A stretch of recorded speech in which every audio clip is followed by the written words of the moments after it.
vamos fazer lockdown até termos uma vacina disponível. Meu, uma vacina leva aí 5, 10 anos. A vacina que o estado de São Paulo está comprando, que é a Coronavac, tem várias vacinas, tá? Tem 6 tipos diferentes de tecnologia para produzir vacina. A que o estado de São Paulo está comprando é a Coronavac, que é feita por uma empresa chinesa. Olha só, de novo, né? O cara causa o problema e agora ele vem aqui e vende a solução. Ele quebra a sua perna e te vende a muleta. A chinesa Sinovac, junto com o Instituto Butantan e a USP, estão trazendo essa vacina para cá, que é a Coronavac. Ela é uma vacina do tipo de vírus inativado. Você pega o vírus e joga algumas substâncias nele, formaldeído e por aí vai. O vírus perde a capacidade de infectar e aí você imuniza a população. A gente tem várias... Essa tecnologia de vírus inativado, ela já é antiga. Essa tecnologia não é nova. Das 6 tecnologias para a vacina do Covid, 3 são antigas, 3 são modernas. Essas 3 modernas, esquece. As 3 antigas que são clássicas, essa de vírus inativado, a gente usou na vacina de poliomielite, por exemplo.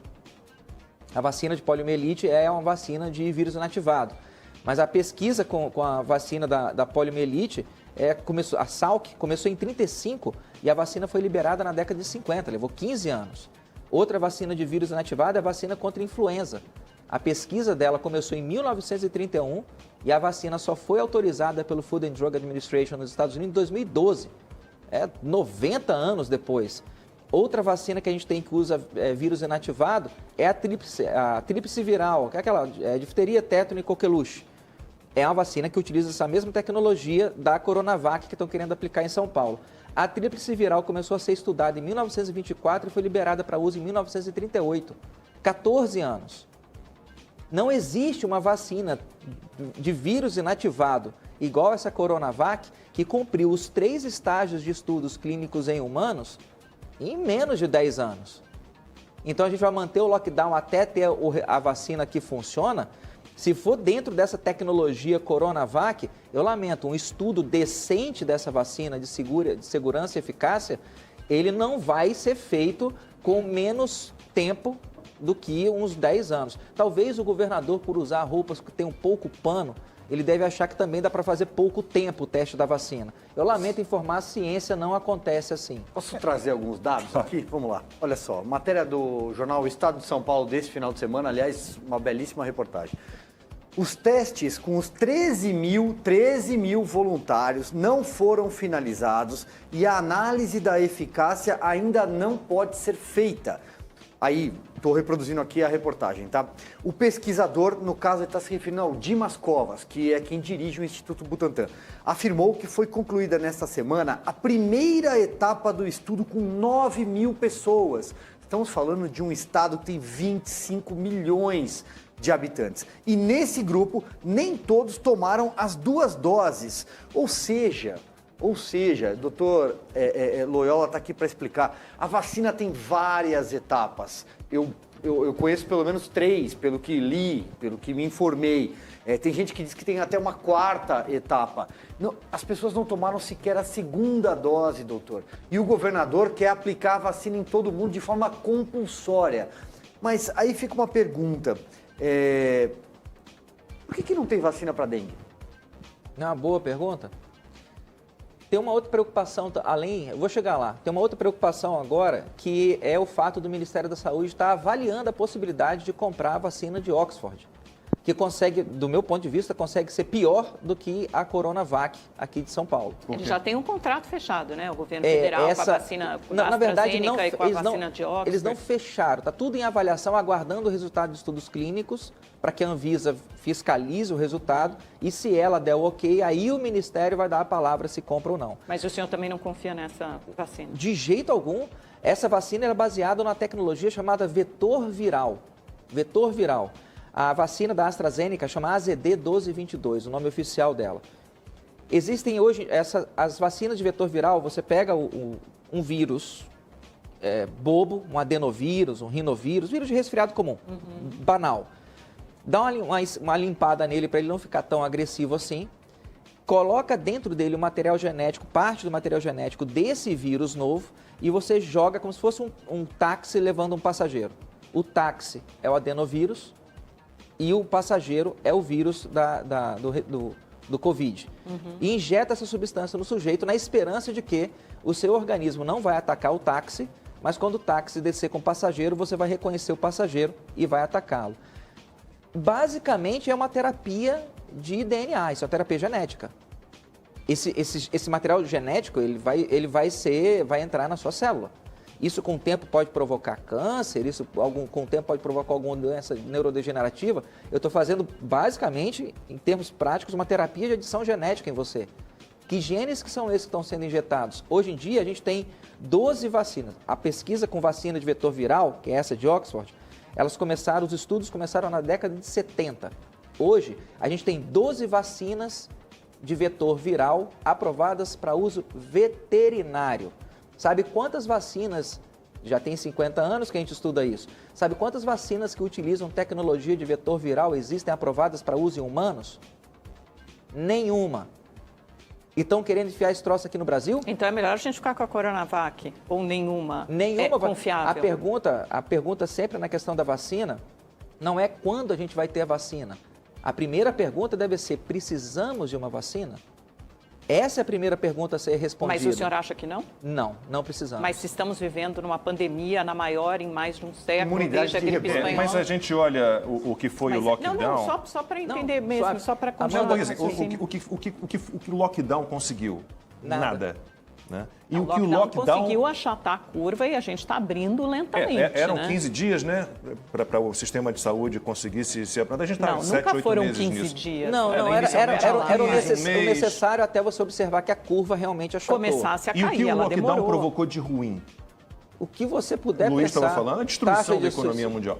Mas nesse sentido, a vacina não é bem-vinda justamente para que a gente consiga minimamente voltar à vida normal? Mas o número de mortes já caiu 4, muito. 5 anos até Não, que tenha mas ninguém está eficácia pregando lockdown de provada. 10 anos, gente. Ninguém acha que a gente vai viver isso. A As gente não pode economias pegar já mais estão lockdown. reabrindo. Se depender de alguns Não é governadores, isso. nós vamos ficar em lockdown até 2023. A minha questão é que assim, são os Quer dizer, maiores 22 que tem laboratórios do eleição. mundo, as maiores empresas farmacêuticas, muitos investimentos. Então, a gente também comparar com outras vacinas, porque a de cachumba, que levou menos tempo, levou 4 anos, mas tenho certeza que não foi um milésimo. Agora a gente está vendo de investimentos maciços, toda a comunidade científica do mundo inteiro trabalhando concomitantemente numa vacina. O senhor não acha plausível, razoável, mesmo que não seja? Até o doutor Anthony Fauci, por exemplo, que é o maior infectologista dos Estados Unidos, diz que acha plausível a gente chegar uma vacina até o final desse ano, começo do ano que vem, até final de 2021, a gente ter a logística para distribuir e vacinar a população. Mas, Ok, Amanda, o você Não acha parece que isso seja uma é questão de possível? financiamento nem de quantidade de pessoas envolvidas O com isso. Fauci que está tomando um processo internacional de crimes contra a humanidade movido pelo Zelenko, que é o pai do protocolo de tratamento do Covid. Ele foi o principal infectologista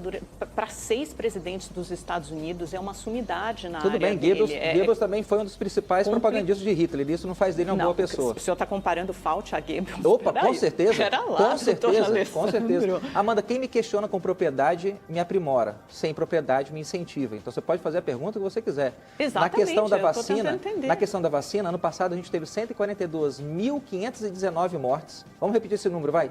142.519 mortes por pneumonia em 2019. Está lá no site do Registro Civil. Não vai cair o dedinho se você for lá e digitar, não.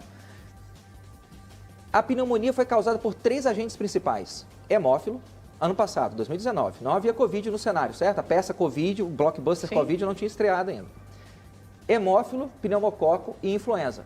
São os 3 agentes infecciosos principais causadores de pneumonia. E ano passado nós perdemos 142 mil pessoas por pneumonia.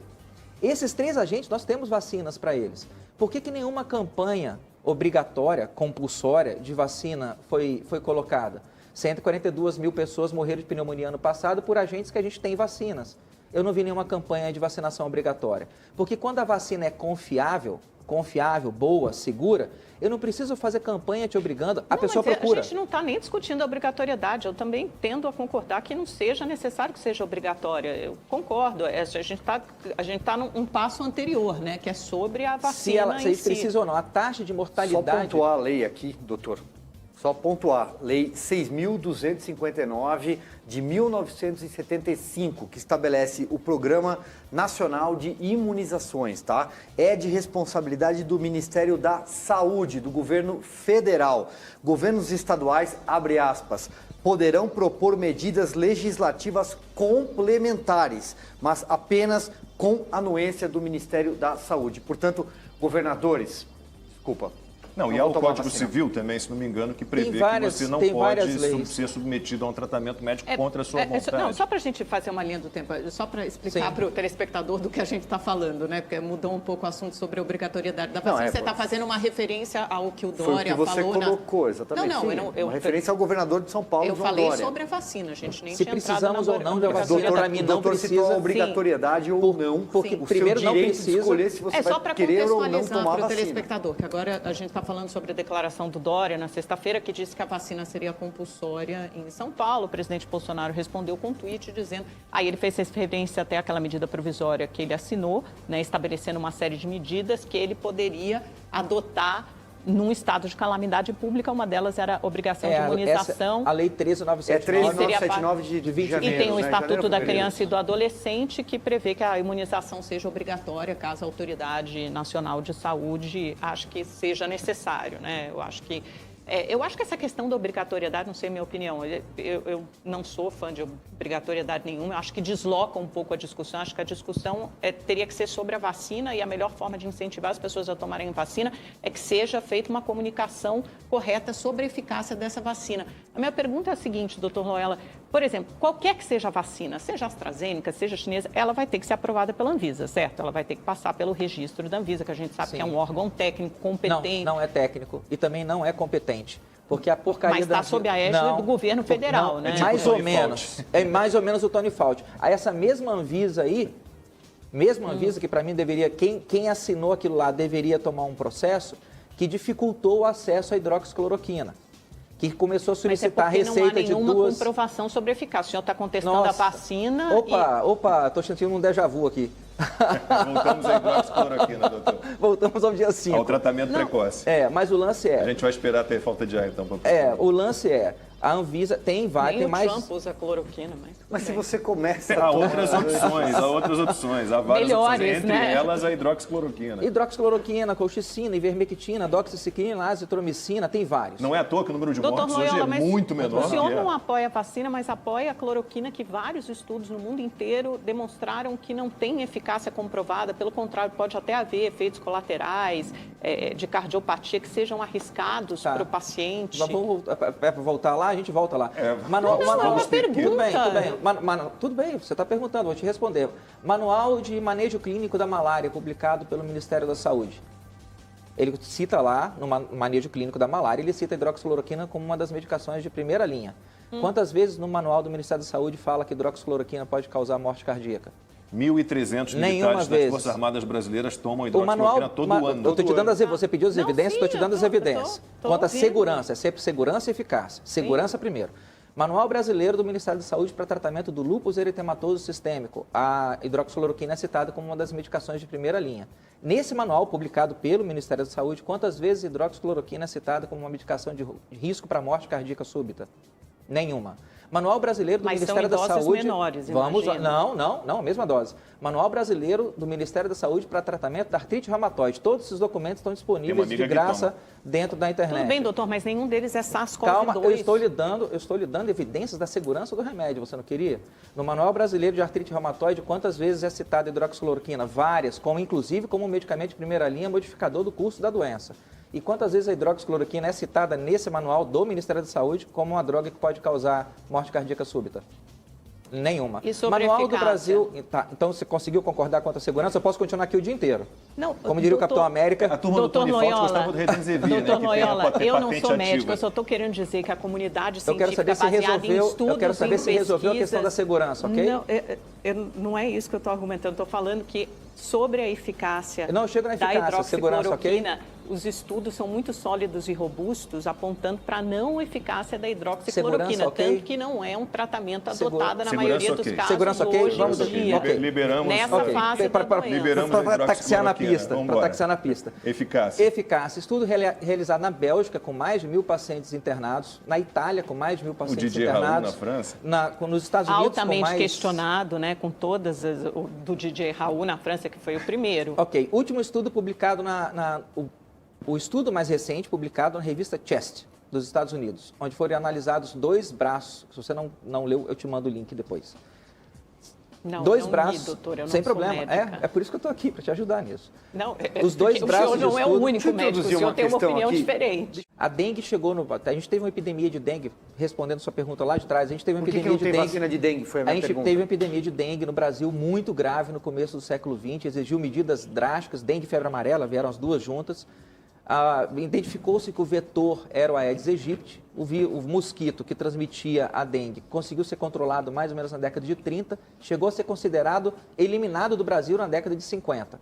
No começo dos anos 80, a gente voltou a ter uma epidemia de dengue. É até curioso que as pessoas falam que a epidemia de dengue desse ano. A gente não tem epidemia de dengue todo ano. Nós estamos na mesma epidemia de dengue iniciada em 1987. A gente entrou e não saiu dela ainda. E desde então vem se pesquisando uma vacina para dengue. O vírus é meio danado, o vírus da dengue. É um arbovírus bem danadinho. Então, a vacina que está em estudo mais avançado hoje em dia, o que eles viram é que, se você aplicar a vacina, 5 de cada 1.000 pessoas vacinadas vão parar no hospital por efeito colateral da vacina. E de cada 1.000 pessoas vacinadas, 2, cada 1.000 pessoas vacinadas que nunca tiveram dengue, eu nunca tive dengue, tomei a vacina. Se eu entrar em contato com o vírus e se eu pegar de cada 1.000 pessoas vacinadas que nunca tiveram dengue e entrar em contato com o vírus depois da vacina, 2 vão parar no hospital com dengue da forma grave, que tem uma taxa de mortalidade de 20%. Ou seja, mesmo que a vacina seja eficaz, ela está tem um obstáculo. Obstaculizada? Feio, né? Ela tem um obstáculo na questão da segurança. Quer dizer, não adianta a gente perder tempo discutindo eficácia. É primeiro segurança. Segurança primeiro, eficácia depois. A vacina da dengue está parada na questão da segurança. O que o Fauci falou é que a gente pode se preocupar primeiro com a eficácia e depois a gente vê a questão da segurança. Mas isso é um absurdo. E o que me impressiona muito, doutor Loyola, é como questionam o tratamento precoce, seja com hidroxicloroquina, seja com ivermectina, Redensivir, todos os medicamentos que há, mas poucas pessoas questionam a vacina. Né? E aquela história que os abortistas, eu não gosto de falar aborto, porque para mim retirar um feto, um bebê de dentro é um assassinato. Em fase fetal. Aquela história do meu corpo, minhas regras, vale só para aborto, mas não vale para você questionar a obrigatoriedade de receber uma vacina. Né? Então vida, liberdade, propriedade, aí propriedade vale também propriedade sobre o próprio corpo. Eu não quero, não vou tomar. A gente não tem. Então, por que há esse questionamento muito contra o tratamento precoce, mas não há contra a vacina, por exemplo? A mesma peneira que eu coloquei para o tratamento precoce, eu coloquei para a vacina. Tanto que eu recomendo o tratamento precoce, mas eu ainda não indico tratamento profilático, como a gente estava conversando, o Silvio estava comentando um pouco mais cedo. Porque não existem tantas evidências conclusivas ou algum raciocínio lógico que mostre que realmente você tomar uma dose do remédio por semana vai evitar que você pegue a doença. Isso ainda está meio nebuloso. Então, enquanto está nebuloso, eu espero que as evidências se tornem mais sólidas para poder recomendar. Com relação ao tratamento precoce, passei na peneira, funciona. Tem mais de 117 evidências pelo mundo inteiro. Agora acabou de sair mais uma. Estudo clínico randomizado, cego, controlado, enfim. Então, evidência para o tratamento precoce já tem. Quando eu peguei essa mesma peneira do tratamento precoce e fui passar na vacina, a vacina não passa. É como você falou, estão exigindo da hidroxicloroquina um nível de evidência que ninguém está exigindo da vacina. É como se a vacina tivesse um crachazinho VIP, né? Ela chegou na fila, tá um monte de hidroxicloroquina, azitromicina, colchicina, doxiciclina. Só a vacina, não, só sai da frente, filho. Vacina, você pode entrar. Mas você não vai ver a segurança, vai olhar se ela está armada. Não, ela é vacina, ela pode. Falei, amigão, não vai funcionar desse jeito. Nessa festa não vai funcionar desse jeito. Se você quer exigir critérios, isso aí ela está certa em exigir critérios sólidos de evidência. Só precisa enxergar. Mas está certa em exigir os critérios sólidos de evidência. Mas você está na fase 3, né? Quer dizer, nenhuma vacina foi aprovada ainda, nenhum registro foi pedido. A gente está no meio desses testes, né? Com investimentos e com laboratórios no mundo inteiro fazendo esses testes. Que era o que a gente estava falando, de segurança, né? Que até deve estar tendo uma coletiva agora, o senhor Dimas Covas, lá do diretor do Instituto Butantan, dizendo que os testes foram seguros nesses primeiros 9 mil voluntários testados em São Paulo. 9 mil? Exato. Já havia outros 50 mil na China, tivemos 50 mil foram na China. testados com teste de segurança. O doutor me corrija se eu estiver errado, que é não ter nenhum efeito adverso, nenhuma reação adversa muito grave. É isso que quer dizer o teste de segurança? Aí tem algumas E aí depois a tem algumas eficácia. subquestões com relação ao teste de segurança. Isso foi revisto por pares. Quem fez o teste de segurança foi alguma empresa contratada direto pela empresa? Teve alguma auditoria desses dados? Essa base de dados vai ser aberta ao público? Ela vai ser escrutinada por outros institutos de pesquisa? Eu não quero saber como que a vacina é feita molecularmente, mas eu quero saber, você pode abrir para mim a sua base de dados para poder dar uma olhada? Porque quando foi pedido isso com aquele estudo de 96 mil pessoas que foi publicado na Lancet falando que hidroxicloroquina não funcionava, a gente descobriu que a base de dados era fraudulenta. Ela não existia. Depois eles pediram desculpas e muitos outros estudos posteriores foram publicados apontando que realmente não havia eficácia comprovada. Eu vou aguardar as suas referências. As minhas eu sempre coloco, quando o vídeo for para o YouTube, eu sempre coloco todas as referências lá. O fato esse critério de segurança vai ser avaliado pela USP e pelo Instituto Butantan, que estão recebendo verbas da Sinovac? É assim que vai ser avaliado o critério de segurança? Eu te dou uma puta de uma bolsa lá, grande, gorda, para você poder desenvolver uma vacina. E aí, quando você desenvolve a vacina, eu pago para você poder ver a avaliação se ela foi eficaz ou não. Quem é que vai fiscalizar isso? Doutor, deixa eu vou confiar nos dados que o governo vai abrir? Eu acho que depois todos eles vão passar pelo protocolo da Anvisa, né? Aqui, como nos Estados Unidos, pela FDA, cada país tem sua agência de saúde que vai ter que registrar. Eles vão ter acesso a toda essa documentação. São mais de 10 mil páginas de documentos. Elas foram reduzidas a um nível muito pequeno. Se tiver alguém com um mínimo de decência moral dentro da Anvisa, eles não vão aprovar uma vacina com menos de 4 anos. Com o mínimo de decência moral. O mínimo. Respondeu a minha pergunta já. Eu acho que até posso fazer outra, mas acabou de responder a minha pergunta. Face à pandemia, todas as agências de saúde do mundo inteiro estão propondo fazer algumas flexibilizações, né, doutor? Quer dizer, de encurtar essas fases. Lógico, porque a gente tem uma urgência, uma emergência que a gente nunca teve. Mas a questão toda é essa, temos essa urgência toda, a partir do momento que o nível de mortes caiu muito. Olha só, deixa eu fazer uma pergunta para o doutor aqui. Vamos fazer uma conta rápida, tá? O índice de letalidade é muito baixo, especialmente em jovens, em crianças. É claro que pessoas que têm comorbidades, pessoas mais idosas, elas precisam de algum cuidado maior, é evidente, tá? Por que você vai comprar uma vacina milionária cuja eficácia não é comprovada? Nós estamos falando de 9 mil pessoas. Só o estado de São Paulo tem 25 milhões. Mas a gente volta à questão, não precisamos da vacina para reabrir a economia. O Brasil tem 200 milhões. A China tem 1 bilhão. Nós estamos falando de 50 mil chineses 1 bilhão testados. E meio, né? Pois é. Mas a então, conta... só para eu conseguir concluir aqui a minha pergunta para o doutor. Só um segundo. Por que você vai gastar uma fortuna dessa com uma vacina cuja eficácia não é comprovada, tá? Se você não pode, manda as crianças de volta para a escola. É simples.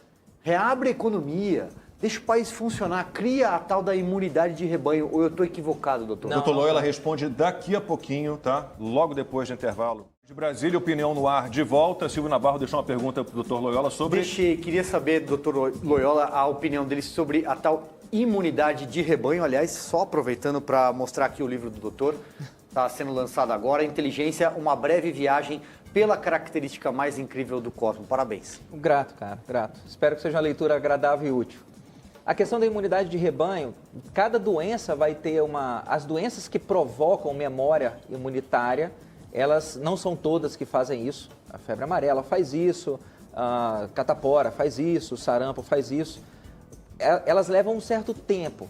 A gripe espanhola, por exemplo, no começo do século XX... Bem rapidamente, doutor, para quem está nos assistindo e que às vezes não tem familiaridade com alguns termos, o que significa a imunidade de rebanho? Só para resumir, por favor. Tantas pessoas já entraram em contato com o vírus e desenvolveram defesa contra ele, que ele não consegue mais saltar de uma pessoa para outra.